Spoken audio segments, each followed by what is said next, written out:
Mõnikord vallandab artistide etteaste publikus ovatsiooni. Teinekord võib see olla igav, isegi piinlik.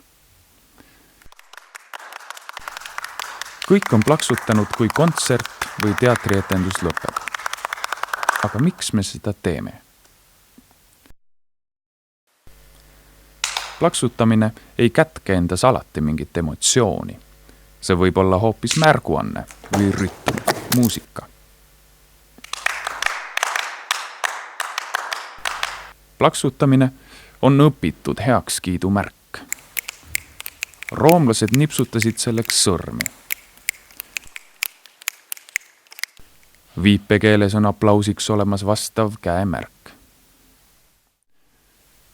Plaksutamine võib kanda emotsiooni või mingit funktsiooni, aga me ei tea ikkagi, miks me just seda teeme.